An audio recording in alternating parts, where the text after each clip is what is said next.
Hey, what's up guys? Today, I'll show you a psychological horror film. It follows. Spoiler ahead, watch out and take care. The movie starts with a disoriented woman who is running to and fro. It seems like someone is chasing her, there is no clear threat. The woman's father asks her what is going on, but she ignores him and runs inside the house to get the key to the car, then drives to the beach. At the beach, she receives a call from her father. She cries while apologizing to him. The next day, her dead body is found on the beach. She is brutally murdered, and her right leg is contorted. Jay, a young university girl, is swimming in their backyard when her sister approaches her and asks if she would like to watch a movie with her friends, but she refuses because she has a plan with her boyfriend. Later that afternoon, Jay goes out on a date with her boyfriend. As they wait in line to enter the theater, Jay suddenly thinks of the game called the Trade Game, which she plays with her sister whenever they are bored. The game starts by choosing a person in the crowd whom you want to exchange life with, and the other player will guess who you pick. The boyfriend just tells his choice because Jay fails to guess it.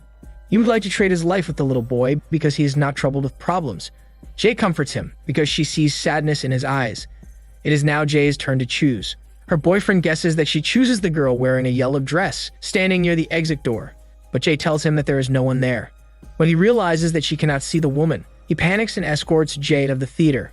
Jay wonders why he looks bothered, but he just says that he feels sick inside, so if he wants to go out. Afterward, they continue their date as if nothing had happened. While they are enjoying their dinner, it seems like someone is watching them. One night, after Jay and her boyfriend's intimate exercise in the car, the boyfriend goes out to get something in the trunk, while Jay remains inside, narrating her dream date. Unexpectedly, her boyfriend chloroforms her, which causes her to lose consciousness. When she wakes up, she finds herself tied in a wheelchair in an abandoned building. The boyfriend apologizes and tells her that he will not hurt her. He explains that he made out with someone in the past, and that person passed a curse to him, causing him to see an entity that others cannot see. In order to be free, he passes the curse to Jay during their intimate time in the car. He adds that the entity can be in the form of someone she knows or a stranger in a crowd who will walk blankly in her direction. She needs to avoid it because if it kills her, it will go back to the previous person who had the curse, which is her boyfriend. So to be safe, she needs to immediately make out with someone to pass the damned curse. After a couple of minutes, a naked woman appears and walks directly toward Jay. The boyfriend knows that that entity will kill Jay soon, so he quickly pushes the wheelchair away from the naked woman and rides the car with Jay to run for their lives. At home, Jay's sister and friends are playing cards outside the house when a car arrives with Jay and her boyfriend in it. They are all terrified upon seeing that the boyfriend drops Jay on the street almost naked. They hurriedly run to Jay to check her condition. Then the police arrive to investigate. Jay tells them what happened and adds that she knows where her boyfriend lives, but he didn't allow her to enter because he is embarrassed with his home. Unfortunately, the police are having a hard time finding him because he used a fake identity to rent the house. He plans everything smoothly so that he will not be traced after he passes the curse to Jay. Weird things start to happen to Jay. While she is listening to her professor's lecture, she finds an old lady wearing a hospital gown walking directly to her location. She feels terrified, so she gets out of the class. But to her surprise, the old woman is already behind her. It creeps her out when she realizes that other people cannot see it. She hurriedly runs and drives to the ice cream shop where her sister and Paul work. Paul is Jay's childhood friend who has a secret crush on her, but unfortunately, Jay only sees him as a brother. Jay tells them the weird things that are happening to her. To ease Jay's fear, her sister, Paul, and another friend decide to spend the night with her. Jay has a hard time sleeping, so she goes to the living room where Paul is watching TV. While they are reminiscing about the good old days, they suddenly hear a noise in the kitchen. Paul checks it and finds the broken window. However, no one is there. He goes upstairs to wake up the others, while Jay stays in the living room. After a while, Jay checks the kitchen and finds a half-naked woman urinating. While walking blankly toward her, she screams to death and runs to her room to hide. Paul and her sister follow her upstairs and ask her to open the door. She tells them that she saw a girl in the kitchen, but her sister doesn't believe her. After a bit, their other friend knocks on the door. When they open it, Jay sees a tall man with dark eyes, so she hurriedly jumps off the window and goes to the playground. Eventually, Jay's friends follow her to the playground. With great concern, her sister hugs her tightly. Jay reminds her sister not to tell their mother, because she will definitely freak out and will not believe her. Jay lets go of her sister's embrace when she sees a man approaching in their direction. She gets very scared, thinking that it is another entity. But she calms down when she realizes that her friends can also see the man who happens to be Greg. He is Jay's neighbor and classmate, who lives a carefree life and is not scared of anything. Jay tells them that she needs to find her boyfriend. Thankfully, Greg offers them a ride. The next morning, they arrive at the house where Jay's boyfriend used to live. It is a bit dark inside because the windows are covered with wood and newspapers. Empty bottles are also hanging in the window. The boyfriend puts the empty bottles in the window as a trap so that he would know if the entity is coming. Paul goes to the attic and finds a magazine. He flips the pages and sees a picture of Jay's boyfriend with another girl. Jay recognizes the school where he studies because of the jacket that he's wearing in the picture. They go to the school and find out his real name and address. Right away, they go to the real address of Jay's boyfriend. Jay is very surprised to see the woman who opens the door. She's the same naked woman she saw in the abandoned building, where her boyfriend tied her in a wheelchair. But it is revealed that the woman is the mother of Jay's boyfriend, and the naked woman in the abandoned building is the entity that copied the face of the boyfriend's mother. Finally, they are able to talk to Jay's boyfriend. He tells them that he can still see entity. That's why he encourages Jay to pass the curse to someone else through a fast hormone game. He adds that if the entity kills Jay, it will get back to him, and that it will go straight down the line to whoever started it.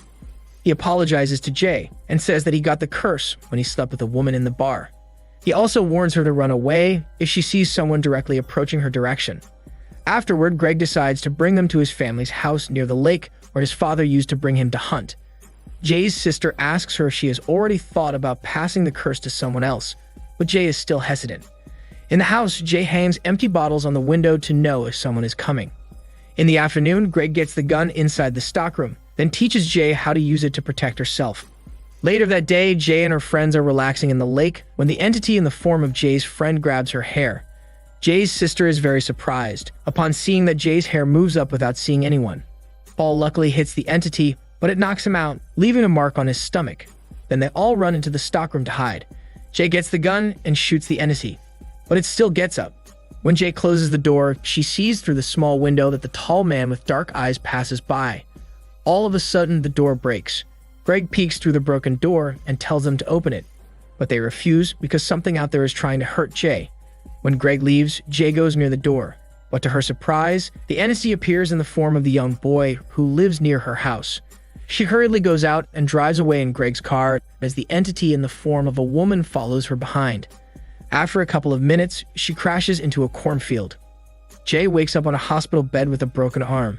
She looks around and finds Paul and Greg sleeping soundly near her. Eventually, she agrees to make out with Greg to pass the curse, and Greg will pass it to another woman. It has been days since their smelly workout, but Greg still doesn't see the entity. So he believes that it is not as bad as they think. One night, as Jay is looking out the window, she sees Greg walking blankly. Later on, he gets a stone and breaks the window to enter his house. Jay then realizes that it is the entity in the form of Greg. She tries to call Greg on the phone, but he's out of reach, so she immediately runs to his house. As she goes upstairs, she sees Greg's half-naked mother knocking on Greg's door. She tries to warn Greg not to open it, but it's too late. When Greg opens the door, the entity jumps on him, then kills him. Jay is very scared as she sees the entity making out with the dead Greg, so she flees as the entity follows her. Jay cries helplessly as she drives to the woods to spend the night there. When she wakes up, she walks to the nearby beach and sees 3 men on the boat. She then takes off her clothes and goes into the water. Thereafter, Jay drives home crying. It is revealed that she wasn't able to pass the curse to the men on the beach because the entity still follows her. Back home, Paul visits Jay and convinces her to make out with him to pass the curse, but she refuses because she doesn't want him to be hurt. Paul then confesses his feelings for her and questions why she chose to make out with Greg. Jay answers that she thought that he would be okay since he was not scared. Paul first offered his help to Jay. That's why he was brokenhearted when she made out with Greg instead of him. Finally, Paul thinks of a way to kill the entity. The plan is to electrocute it by putting electric appliances into the water. As they drive away from the house, Jay sees a naked man on the roof. It is the entity in the form of her dead father. The group go to an abandoned swimming pool, which they used to visit when they were younger. They set up the bait. Then Jay goes in the water as they wait for the entity to arrive. A few moments later, the entity arrives in the form of Jay's dead father. She doesn't want to tell her friends, especially her sister, because they will surely freak out. They ask Jay to point her finger in the direction of the entity since they cannot see it. The entity realizes their plan, so it throws the appliances at Jay. Luckily, the setup fails, and Jay is not electrocuted. However, she has a hard time breathing because she needs to hide under the water since the entity keeps on throwing appliances at her. Unfortunately, Paul accidentally hurts one of their friends while shooting the invisible entity. It's a struggle for them to kill the enemy that they cannot see, but they are determined to end Jay's suffering. Jay's sister gets a blanket and successfully covers the entity. Then Paul shoots its head, causing it to fall into the pool. When Jay is about to get out of the water, the entity suddenly grabs her foot. Paul shoots it again, and this time he is able to kill it, because Jay sees that the water turns red. Finally, Jay agrees to make out with Paul. He really likes her. That is why he is willing to risk his life for her. After the fast exercise, Paul drives down a street where prostitutes are waiting. It seems like he plans to pass the curse to them. The movie ends with Jay and Paul holding each other's hands, walking down the street as the entity follows them behind. This is Daniel CC Movie Channel. Stay safe and enjoy your day.